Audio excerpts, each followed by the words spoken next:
संतोष देशमुख हत्या प्रकरण आणि वाल्मिक कराड खंडणी प्रकरणामध्ये हिंदू महासंघाचे आनंद दवे जे आहेत ते मुंबई हायकोर्टामध्ये याचिका दाखल करणार आहेत। स्वतः आपल्यासोबत आनंद दवे आहेत। तुम्ही जे हायकोर्टामध्ये याचिका दाखल करणार आहात त्या याचिकेमध्ये नक्की प्रमुख मागणी काय असणार? जर आपण बघितलं तर मागचे 15 दिवस महिनाभरापासून बीडची जी सगळी प्रकरणं चालली आहेत त्यात रोज नवीन नवीन अक्षरशः आपण म्हणू की शोध लागत आहे, पण त्या गुन्ह्याचं तळ सापडत नाही की नेमकं सुरुवात कुठनं झाली। त्यानंतर खंडणी प्रकरण असेल, संतोष देशमुखांची हत्या प्रकरण असेल, सगळं वरच्यावर उथळ चाललेले काहीतरी दाखवण्यासाठी अशी आमची धारणा झाली, अशीच महाराष्ट्रातल्या तमाम जनतेची सुद्धा धारणा झालेली आहे। त्याच्यात काही होत नाही। अक्षय शिंदे प्रकरणामध्ये कोर्टाने आदेश दिला सांगितलेलं आहे की ही हत्याच आहे ठरवून, हा काय म्हणतात एन्काउंटर नाही आहे। त्यानंतरही पोलीस अधिकारी तिथंच कामावर आहेत, त्यांना बडतर्फ केले जाते। खरं तर त्यांच्यावर खुनाचा गुन्हा दाखल झाला पाहिजे आणि आत्तापर्यंत कोर्टाचा आदेश न मानल्यामुळे सरकारसुद्धा कोर्टाचा अपमान करत आहे। हे जग जाहीर झालं असताना सुद्धा कोणालाही निकाल लागणार नाही आहे, न्याय मिळणार अशी भावना आमची झालेली आहे। म्हणून आमची स्पष्ट भूमिका आहे, बीडचं संपूर्ण प्रकरण खंडणीपासून देशमुखच्या हत्या प्रकरण, आणखी जे काही पुरावे आले त्या प्रकरण, अक्षय शिंदेचं प्रकरण, हे सगळं महाराष्ट्राच्या बाहेरच्या पोलिसांना किंवा यंत्रणांना द्यावं। महाराष्ट्रातल्या पोलिसांनी त्याच्यामध्ये हस्तक्षेप करू नये असा कोर्टाने आदेश द्यावा, यासाठी आम्ही हायकोर्टामध्ये याचिका दाखल करत आहोत। आम्ही पेपरवर्क तयार करायला घेतले, साधारण 10 दिवस लागू शकतात त्या कामाला, पण 10 दिवसात आम्ही याचिका दाखल करू। सन्माननीय अंजलीताई दमानी यांच्याशी सुद्धा माझं या विषयावर सकाळी बोलणं झाले। त्यांनासुद्धा माहिती आहे की आम्ही हायकोर्टात चाललो आहे, नव्हे त्यांनीसुद्धा आम्हाला सांगितलं की खरंच जायला काही हरकत नाही। आता संतोष देशमुख हत्या प्रकरण आणि तुम्ही असं म्हणता की वाल्मिक कराड खंडणी प्रकरण जे आहे त्यामध्ये तुम्ही याचिका दाखल करता, तुमची प्रमुख नक्की मागणी काय? हे प्रकरण दडपण्याचा प्रयत्न केला जात आहे का, किंवा या प्रकरणावरती दबाव आहे असं तुम्हाला वाटतंय का? तुम्हाला कोर्टामध्ये जाण्याची वेळ काय? जर आपण बघितलं दिसतंच ना, जे पोलीस अधिकाऱ्यांना त्याची कामं दिली होती ते सगळे अधिकारी त्यांचे मित्र सापडले। रोज एक नवीन फोटो येतो, एक अधिकारी बडतर्फ केला जातो किंवा निलंबन केले जाते। हे किती दिवस असेच खेळ होत राहणार आहेत? महिनाभरानंतर सुद्धा जर कुठल्याही गुन्हेगाराच्या तळापर्यंत आपण पोहोचण्यास अपयशी ठरत असू, हे देशातले आज सर्वसामान्य लहान गुन्हे आहेत असा तो, मग मोठ्या गुन्ह्यांच्या बाबतीत सुद्धा आपण कसे किती निष्काळजी राहू शकतो? त्यामुळे पोलिसांची कान उघडणी झाली पाहिजे आणि न्याय मिळाला पाहिजे आणि ज्यांनी खरंच गुन्हे केलेत ते आतमध्ये गेले पाहिजे, ही आमची ठाम भूमिका आहे। त्यासाठी कोर्टाला हलवण्याशिवाय आमच्यापुढे आता तरी काय पर्याय दिसत नाही। संतोष देशमुख हत्या प्रकरणामध्ये राजकीय दबाव आहे असं तुम्हाला वाटतंय का, किंवा कुणाला तरी वाचवण्याचा प्रयत्न केला जातो असं? निश्चितच मला असं वाटतं स्पष्ट की जसे कागदपत्र येतात ते जे पुरावे सापडतात, जे ऑडिओ रेकॉर्डिंग सापडते त्याच्यावरती पोलिसांना सुद्धा दबाव आहे आणि कोणाला तरी वाचवण्यासाठी हे सगळ्या गोष्टी घडता आहेत असं महाराष्ट्रातल्या तमाम जनतेचं सुद्धा मत आहे, आमचं सुद्धा मत तसंच आहे। अंजली दमानी यांशी तुमचं बोलणं झालेलं आहे। अंजली दमानी अजित पवारांकडे मागणी करतात की धनंजय मुंडेंचा राजीनामा घ्यावा, तुमची सुद्धा तीच मागणी आहे?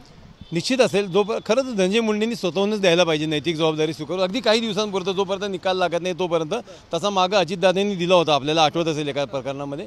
दमानीताईंनी ते म्हणणं त्याचे की काही नेमकं कळत नाही आहे की राज्याच्या वरिष्ठ नेतृत्वाला यातून नेमकं काही निर्णय घ्यायचा आहे का नाही, आणि ही तमाम जनतेची भूमिका आहे। ताईंना रोज 1000-500 कॉल येते, आम्हाला 50-100 कॉल येतात की काही होत नाही, काही घडत नाही, आपण काहीतरी करायला पाहिजे। ह्या राज्यामध्ये परकीय उद्योग आले पाहिजेत, विकास व्हायला पाहिजे, तर तो हिंदूंचा विकास आहे खऱ्या अर्थानं। पण जर असे प्रकरणं घडत असतील, मोठ्या मोठ्या नेत्यांची त्यात नावं येत असतील, आरोपीला सर्दी खोकला होतो, घोरणं होतं म्हणून त्याला हॉस्पिटलमध्ये ॲडमिट केलं जात असेल, तर बाहेरच्या कंपन्या राज्यात येतील का?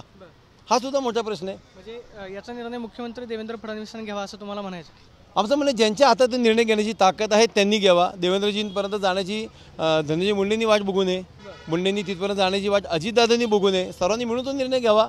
तो निर्णय पटकन घ्यावा, महाराष्ट्रातल्या जनतेला आश्वस्त करावं की राज्यात आजही कायद्याचं राज्य आहे, अशी हिंदू महासंघाची भूमिका आहे। धनंजय मुंडेंचा राजीनामा झाला पाहिजे आतापर्यंत व्हायला पाहिजेच होता असं आमचं मत आहे। आता मग पुढची भूमिका काय? जर राजीनामा झाला नाही तर मग हायकोर्टामध्ये जी तुम्ही याचिका दाखल करणार आहात त्याच्यामधल्या नक्की प्रमुख मागणी काय असेल? तुमचा आक्षेप काय आहे? म्हणजे वाल्मिक कराड असेल किंवा मग संतोष देशमुख हत्या प्रकरण असेल, याच्यामधला प्रमुख आक्षेप जो तुम्ही याचिकेमध्ये टाकणार आहात की आत्ताच्या तपास यंत्रणांवरती तुमचा संशय आहे की तपास योग्यरीत्या होत नाही, नक्की काय म्हटलं जाणार?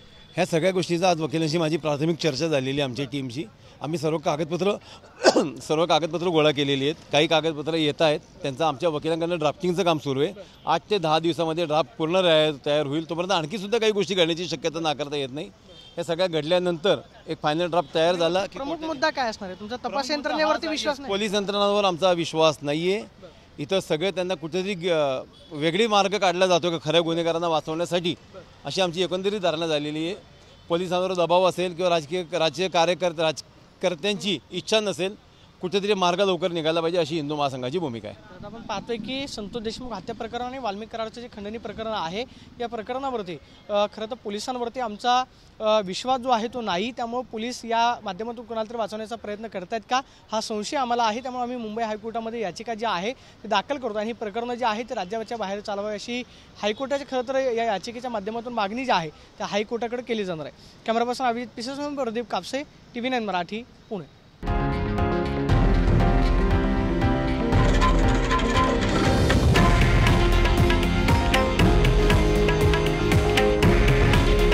हे आहे देशातील नंबर 1 न्यूज नेटवर्क आणि आपण पाहत आहात TV9 मराठी. काळजी तुमची, हित महाराष्ट्राचं.